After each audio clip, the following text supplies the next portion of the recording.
Frank Hyder is a well-known, renowned visual artist. When he started to become an artist, he thought the journey would be a straightforward progression. Over the years, he has discovered that the road has many twists and turns, numerous hills and valleys, and countless challenges. Through this series of short stories, tales, and remembrances, his hope is that these will offer some valuable insight into the life of an artist and what's involved in becoming an artist.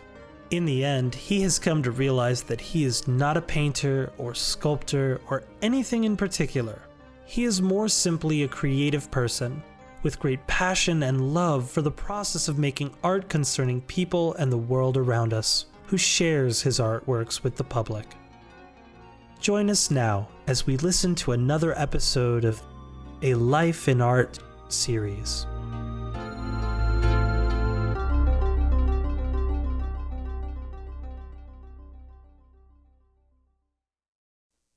I see reports, I see advertisements, I see podcasts, I see books, all of which pretend to offer insight into how to get your work into an art gallery. As if the purpose of being an artist is to, in fact, be in an art gallery.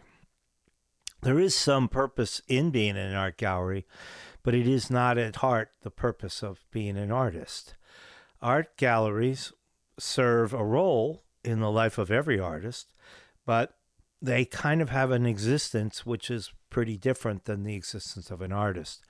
You know, I taught in an art school, and there were always teaching courses that were designed to get a gallery affiliation, to understand contracts, to all manner of things. And over the course of my working career, I've had numerous involvements with galleries, and I can tell you that there are no real methods that really work first time and every time.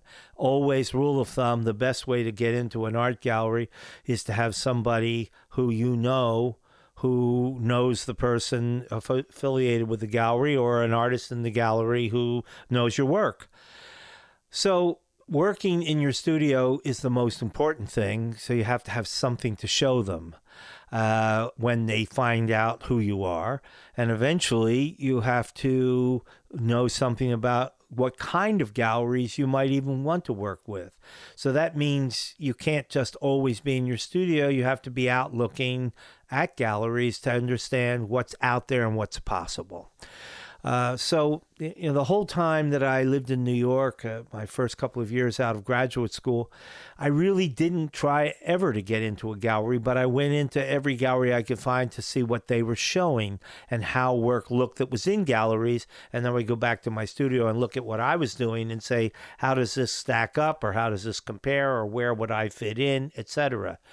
And that process is an important process of just beginning to understand what work you're making and why would a gallery even want to talk to you. A lot of artists have the idea that a gallery has a box full of customers hidden in their basement, and as soon as your work comes in the door, they go down and get one of those customers out of the box and they buy your work and you live happily ever after. It doesn't work. It does not work that way in any way, shape, or form. So I'm going to sort of recount how one thing leads to another in a very indirect way. But I was working in Philadelphia as an artist, and I had a job 2 days a week in an art school. And one of the artists who I was working with in the art school, who was teaching a drawing class, was also affiliated with my gallery in Philadelphia. And he entered a national contest that he saw in some publication and won a show in San Francisco, and went off to San Francisco with his paintings and had his show.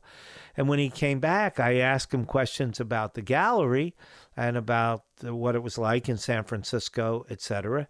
And so he told me as much as he could, and I wrote to the art gallery in San Francisco and sent them a little brochure about my work. just out of curiosity to see if he liked it. But I started the letter by referencing my friend who had just had a show in the space. So anyway, I got a letter back from the gallery telling me they were interested a little bit in my work. They wanted to know a little bit more. Could I send them some slides? So I did that. And then we had a phone conversation. And after the phone conversation, we agreed that I would send them a painting so they could look at it. At that time, the paintings I was making were what I would call unusual then, and I still call unusual now, is they were somewhere between being real paintings and being woodcuts. I did both. I painted on the wood and I carved into the wood, and then I used these crayons or oil pastels for highlighting on what I was making. So they were a kind of what today is called a mixed media work, but at that time was just a painting with added elements. So anyway, I sent a painting out to this gallery in San Francisco. The dealer's name was Michael Dunev, and I already knew that his gallery was in a really great location in San Francisco. I also knew that he lived on a sailboat in the Sausalito harbor, and that he was European, and so I sent him a painting. And when my painting finally got there, it was a big painting. When it got there, he called me on the phone, and he was very excited. He all of his reservations had been pushed away by the presence of the work, which, photography can only say so much. When you actually are confronted with the object is a really helpful thing. And he became very excited, and we began to plan for an exhibition. So this would be 1987. And I sent my paintings out to San Francisco. And the way I did it was essentially I wrapped each of the paintings in bubble wrap and in paper. And then I would go to the airport, and there were planes flying from Philadelphia to San Francisco, regular planes, and they had space in the luggage compartment, and for $100 they would take a 4x8 package of paintings for me to San Francisco. Then I paid on the other end $30 to a truck to go pick them up and take them to the gallery. So anyway, I got my work out there. He scheduled a show. I flew out. My first trip to the West Coast, I stayed on his ship. And he had a 42-foot sailing boat, so we stayed on his boat, and the show looked great. And what was really kind of wonderful is that when the work went out there, I had a friend in Philadelphia whose brother worked at the San Francisco Chronicle, which is the bigger newspaper in the city. And they contacted her brother and told her brother that I was going to have a show. And so when I got there, her brother had arranged for the Chronicle to reproduce one of my paintings as an image in the newspaper, just announcing gallery events. So that was a good plus. And then a woman who I had my first show in New York, Sarah Rensler, was at that time publishing an arts newspaper in the city of San Francisco. And she, when we were installing the show, had come by, taken a bunch of photographs, and the night of the opening comes to the gallery with a whole big 2-page newspaper article in her arts paper about me and my work and the installation of the show at the gallery. So it was all kind of coming together. And it brought me a writing San Francisco Chronicle art critic who was a nationally recognized art critic, wrote a really nice review of my show. I had some sales interest. I had really thought I had pretty much reached a maximum. But another factor was that a group of people who were trying to organize an exhibition, a new gallery in Portland, Oregon, saw my show, and they asked if, when the show was over, if we would agree to let them have the show in Portland, to be in their gallery in Portland. So already one event has led to another event, and a friend has led to another, etc. That's how things are kind of connecting. So I had that event scheduled for this show to take place in Portland. And so I was out on the West Coast, and I drove down to visit someone who I knew in LA. And while I was down in LA, I had the name from Michael Dunev in San Francisco, who was representing me, had given me the name of a couple of people in Los Angeles. So I walked into a couple of galleries and I mentioned my friend Michael Dunev's name from San Francisco. They seemed to know who he was. One thing led to another, and I walked into a gallery. It was a really beautiful space on Santa Monica Boulevard, and the guy looks at my images and told me that he was interested in the work, and he was going to come and visit me in Philadelphia. So I said, well, okay, that's all right with me. Anyway, that gallery, Brendan Walter was his name, and he had 3 galleries in California, one in Carmel and another one just outside of San Francisco, and yet one more in LA, which was quite large. So anyway, Brendan agreed with me to do a show. The gallery in Portland was doing a show. So now I suddenly was showing in Portland. I had work from Portland had gone to Seattle, and now I had work in San Francisco. I've now got something going on in Los Angeles. What I'm saying is there's a kind of a thread that happens between the galleries themselves, and the next step of that came when my show was up in Los Angeles. Beautiful big space, really nicely installed, and an art dealer comes in from Atlanta. And he talks to the people in the gallery, and he said, I don't know who this artist is, but I know that I have a market for this work in Atlanta. So when I called in, which I do periodically just to see how things are at the gallery, the woman says to me, this guy from Atlanta was in, and he really liked your work, and she gave me his name. So after my phone call with her, I got off the phone, and I called this gallery in Atlanta. And he said, well, I'm not sure if I know who you are, but he said, do this. Send me some pictures of some images. And he said, if I recognize the work, I'll get back to you. So I went over to the Federal Express station. I put together an envelope and overnighted him a package of what we called in those days 4x5 transparencies. And they were set to arrive at 10:30 the next day. At 11 a.m., my phone rings, and it's Bill Lowe from Atlanta on the phone, and he said, I know who you are. I saw your work in Los Angeles. I have a lot of interest in your work. How soon can you get these to me? And that would have been probably on a Wednesday.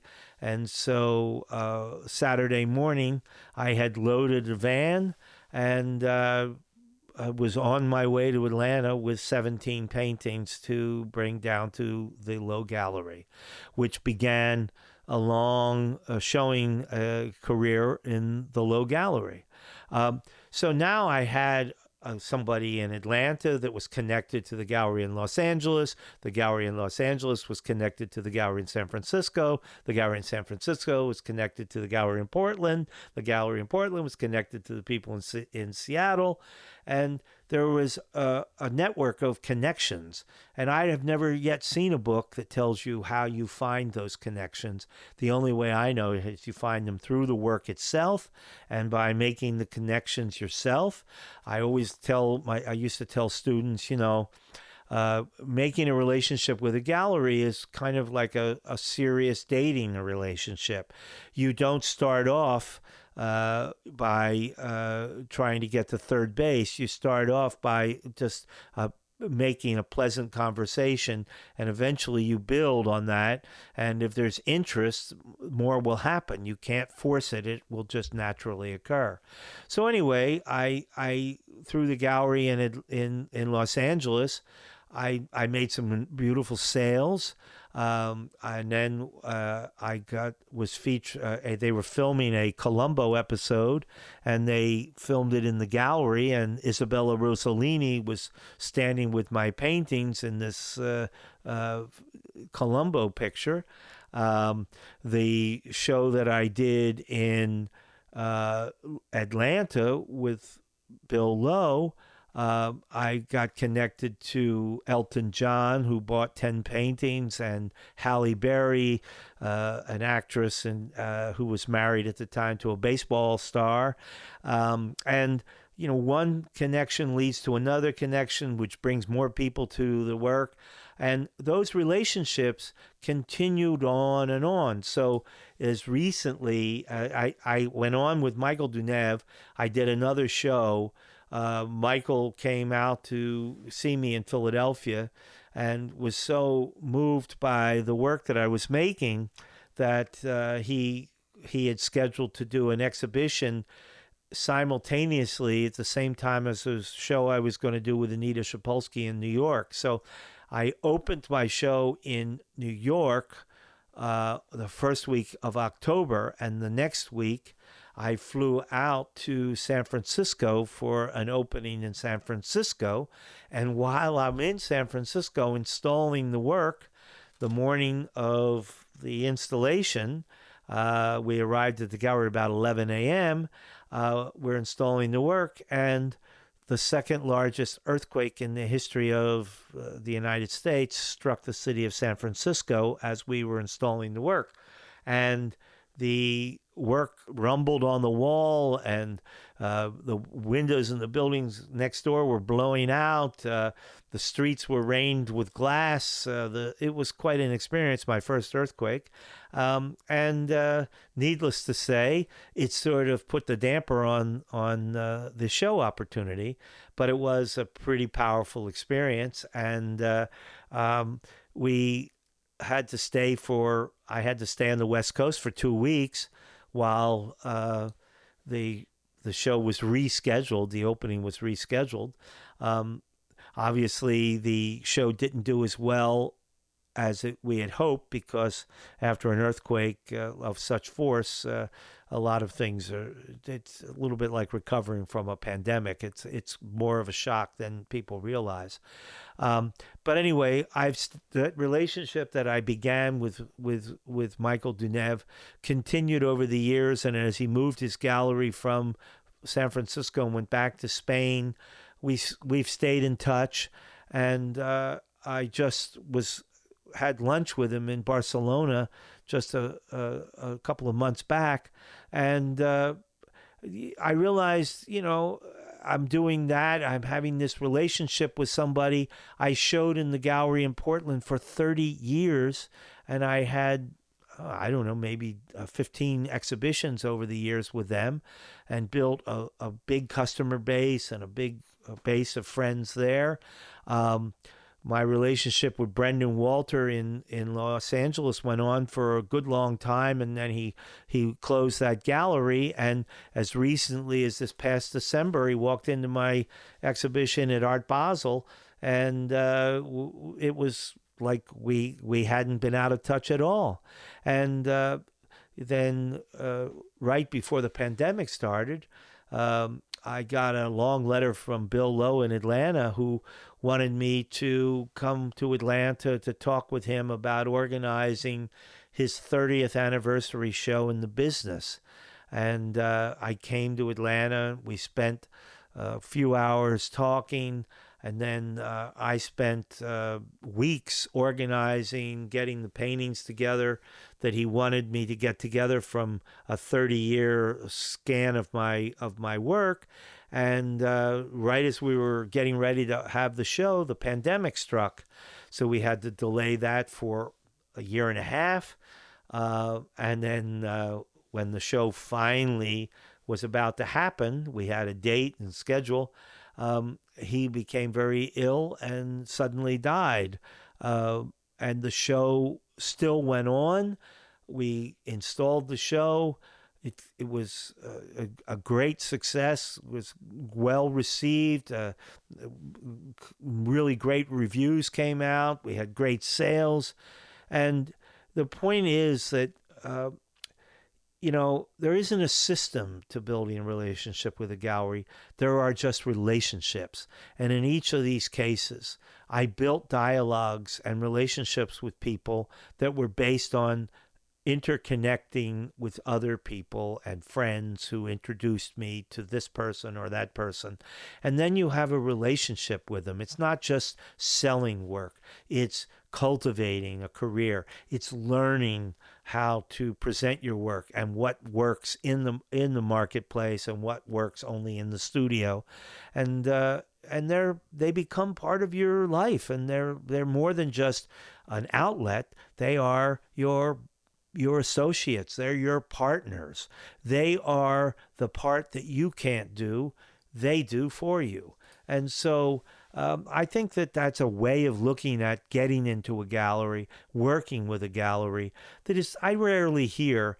And all the art people that I know, basically, who have successful careers, build successful friendships and relationships with the people who present and sell their work, so that this continues even right through time, right up to now.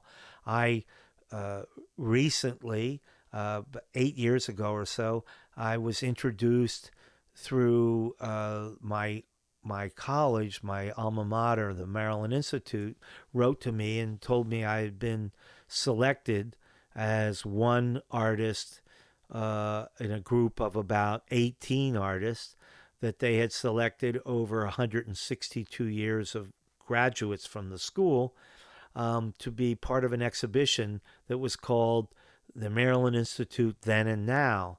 And some of the people I went to school with, Jeff Koons and Donald Batchelor, and some of these people are pretty well known in the art world.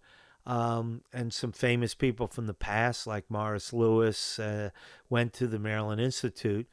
So anyway, they were putting together this exhibition, and it was going to take place in this gallery in New York City that was run by an art dealer who, frankly, at the time I was not aware of, whose name was Ethan Cohen.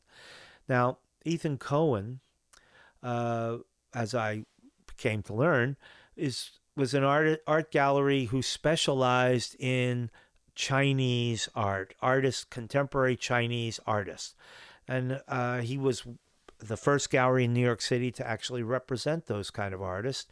When I say those kind, I mean Chinese contemporary artists, which were really unknown in the United States in the 1980s and 90s.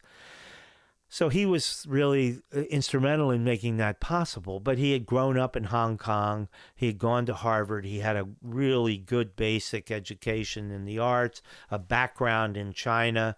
So anyway, I was put into a show in his gallery, and then part of an exhibition that took place in his sprawling complex that he has with some partners in Beacon, New York, which is on the Hudson, about an hour and a half from downtown New York, where another aspect of my work was on exhibit. And the aspect were these inflatable sculptures that I had been making.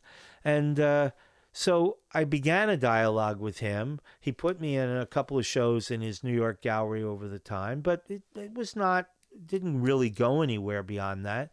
And then very recently, he saw some work that I was making and ended up buying a piece, and it's permanently installed in front of his Beacon Kube Arts Center in Beacon, New York. And again, the relationship that comes from an introduction to, you don't just approach a gallery, you relate to the gallery, or you are related to someone who's connected to the gallery and you're introduced to the gallery. And the only way you can really build those kinds of relationships is having friends who are artists, going around and looking at galleries, getting into conversations with people in galleries, getting into conversations with artists and with dealers, and begin to be known as an artist, not just as somebody who's looking for a gallery. So there is a human relationship, there is a physical effort, and there is a exhibition. All of those things come together to create an artist in a gallery network.